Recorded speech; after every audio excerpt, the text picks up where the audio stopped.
I have a complicated relationship with Lois Lane, even though it's one-sided. She doesn't know me. Yet. No.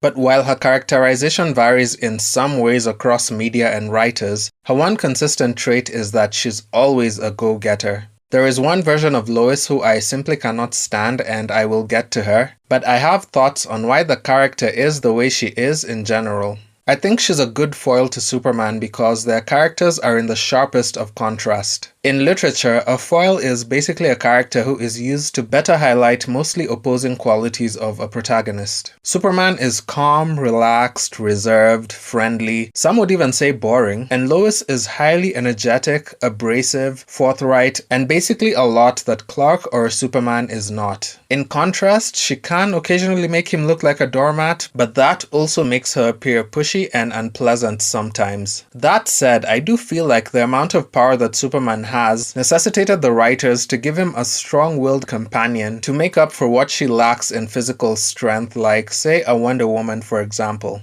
But as patient, well-mannered, and good-natured as Superman is, I do think he just laughs off Lois's rude remarks sometimes because she's more like a pet to me. A pet? I'm joking, I am joking. What sort of a farmer would I be if I did not grab the low-hanging fruit?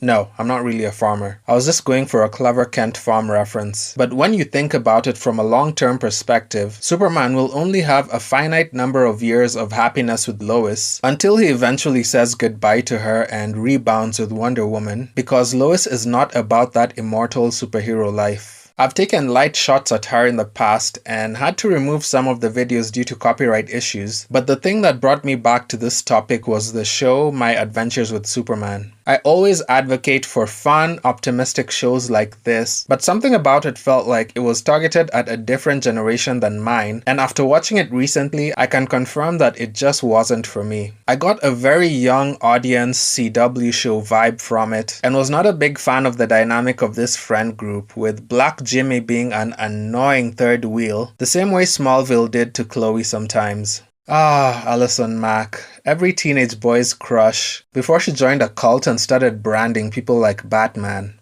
Anyway, the inciting incident for this video was when Lois discovered Clark's secret and spent the rest of the episode trying to get him to reveal it to her. From the beginning, she was the usual go-getter, lying to Clark and Jimmy so that she could get a story. Everyone's safety be damned. Lois, you lied. I mean, technically, yes, but you wouldn't have helped me if I told the truth. You didn't give us the chance.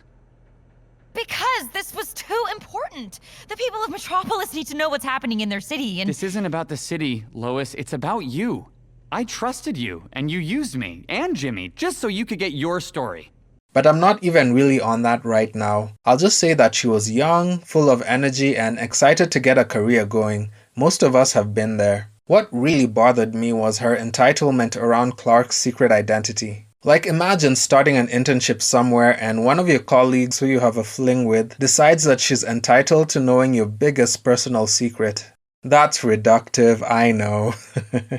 But the scene where he was giving lame excuses to go out and rescue people in trouble cracked me up. An incident would be reported and he would dash out and back constantly, and I thought it was hilarious how impatient Lois looked. She wasn't buying it one bit and she was so over it. But as it went on, her entitlement started to annoy me. She was hell-bent on cornering Clark, which culminated in her stepping off a building to prove that he was Superman because she knew he would definitely save her. Not the first time that has happened either if you remember Superman 2, which seemed to have inspired this whole discovery. Lois jumped out of the window of an office full of people to force Clark to reveal his identity to her in front of everyone, really.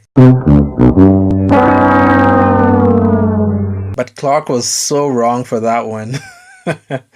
Cracks me up every time. But the reason this always annoyed me was that she just doesn't respect Clark's boundaries. When he inevitably saved her in My Adventures with Superman, she got angry at him for hiding the secret from her, which I thought was so entitled. Contrast that with Jimmy, who always knew the secret but decided to let him share it when he was ready.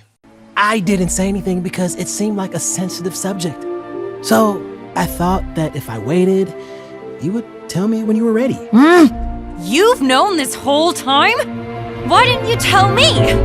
But if we must, we can chalk this up to her being young. Still annoying for sure, but in Superman 2, she was a grown woman jumping out of windows and threatening to shoot Clark with a gun to prove that he was Superman. Absolutely no respect for boundaries, she just had to have it her way all the time. But going back further in time, Lois in Max Fleischer's Superman was distilled down to just one aspect of the personalities that the subsequent versions had. It was the monster of the week format of a show, so there was barely any character progression. Now, it's alive! This meant that they weren't focused on building relationships, but rather had everyone as one-dimensional versions of themselves in service of the simple, accessible format of the show. This Lois threw herself into dangerous news stories and put herself in mortal danger constantly. I have less of a gripe with this iteration because she was just reckless, but I still found her lacking in foresight. If not for Superman, she was not getting out of most of those situations alive. But still, back then, like with olive oil in my Popeye video, she was likely characterized that way as a statement of the capability of women at a time when such characters were not very common. Snyderverse Lois was mostly a plot device or a plot contrivance or just an utterly forgettable character in my opinion. This might be the least Lois version of Lois I can remember seeing on screen, and she doesn't really help my case, so I will move on from her. The Superman Man of Tomorrow animated movie was more of that unlikable, selfish, and manipulative character that I dislike, who will use any means to get ahead. I'm not going to that. See, right now the Superman is waiting for me up there on the roof, getting more and more impatient. Eventually he'll give up, and if he's the egomaniac I think he is, he will beg me to reschedule. It's called a power move. And I don't want to brag, but it's kind of my specialty. She strikes me as the type of person who sees a win-win as a loss because she clearly does not like to share credit. Lois, did you come here to steal my story? What? No! No! I thought that we would share it. Then let's talk Smallville.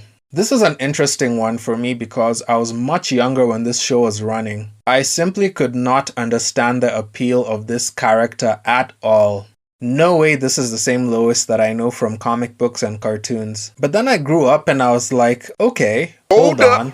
Wait a minute. There might be something here. As a fully formed human who has life experience and has seen some things, I now recognize how realistic this character actually was. She's like that girl who grew up with all big brothers, so she got rough and competitive and takes on some very masculine traits like the vibes I get from a certain someone who I see on the internet. My dad raised me to be independent and self-sufficient. I get a very similar vibe from their personalities. This Lois seems to have a desire to prove herself, which is something some celebrities with big brothers have said. I always talk so fast because I'm used to my brothers just being like, finish, shut up! I will say though that even with more mature eyes, I never quite got the chemistry between her and Clark. She has annoying traits that sometimes created a feeling of underlying insecurities, but I always saw her and Clark as platonic friends because they had a sibling dynamic before they inevitably decided to make them a couple. In the future, let's restrict our conversations to hello and goodbye. The connections between Clark and Lana and Clark and Chloe always felt more romantic to me. But man, this show did Chloe so dirty. I want to make you my #1 priority. I would do anything for you. Things that Lana would never do. Things to help relieve your stress. Chloe, I wish I felt the same way, but I don't. In my head canon, this is the beginning of Alice on Mac's villain origin story. But of all the CW shows, this was a bit of a guilty pleasure for me and I kinda want to watch it all again one day. So as promised, let's get to the Lois who I really cannot stand. Superman the Animated Series was one of my favorite shows as a kid, but even back then, I always had a problem with her. Her characterization is shallow at best and selfish at worst. The first to know I'm hiring a new guy on the city desk. Is he cute? You tell me. Oh, hi. She's also loud, rude, and abrasive, and constantly put herself in very precarious situations that she had no business getting into. Hey, Smallville! Get your tail in here. Perry's got an assignment for us. Kent! And can I just say, for someone who did a public service, she had some really gross elitism that manifested in negative perceptions of people who she thought were inferior to her. That's a very common divide in places where city folk think that they're better than the rural folk. Smallville? Never heard of it. Have you ever been to Kansas? God, no. What's Lana doing with a guy like Luthor? You know her? We used to date. Get out. In high school. She's certainly come up in the world. From Smallville, I mean. Lois really embodied that elitism in the show. And while she has called Clark Smallville in multiple iterations, here it always felt like she was big-timing him in a condescending way. I'm not a fan of overtly shallow people, so she always rubbed me the wrong way. Over the course of the show, she started to develop a fondness for Clark because he started beating her to stories, but I always got the sense that she would not have been with Clark if he wasn't Superman. She either liked the powerful flying blue Boy Scout or billionaire playboy Bruce Wayne. I actually remember hating Batman in this episode when I was a kid. Walking into Superman's show and cucking him is nasty work. Lois did not waste any time with him. I'm actually surprised this gender war podcasts have not co-opted this dynamic into their talking points. If she doesn't like you when you're Clark Kent, you shouldn't accept her when you're Superman. Actually, let me not give them any ideas. But I'm not trying to end this on a sour note, so let's talk about some portrayals of Lois that I do like. In the Apocalypse War movie, where the DC animated universe had gone to hell and they were about to reboot the whole thing, I was a huge fan of that Lois. She was the MVP of that movie for me. She had learned how to fight and could take care of herself for the most part, as well as a Catwoman could in physical combat. I really liked that, and it felt good seeing that she did not need to run from a fight.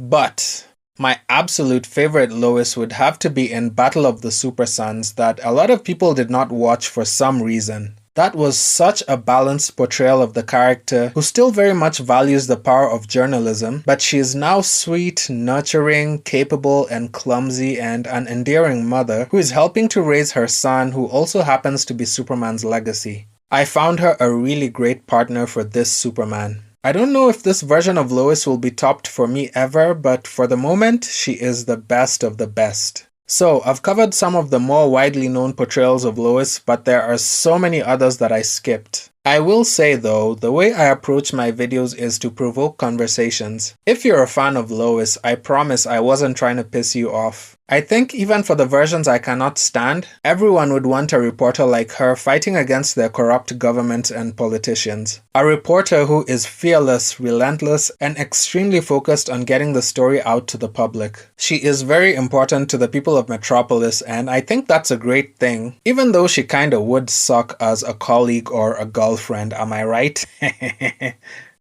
No. But let me know how you feel about her in the comics and which portrayal in film or animation stands out to you the most, for better or worse, and I will see you in the next one. Peace.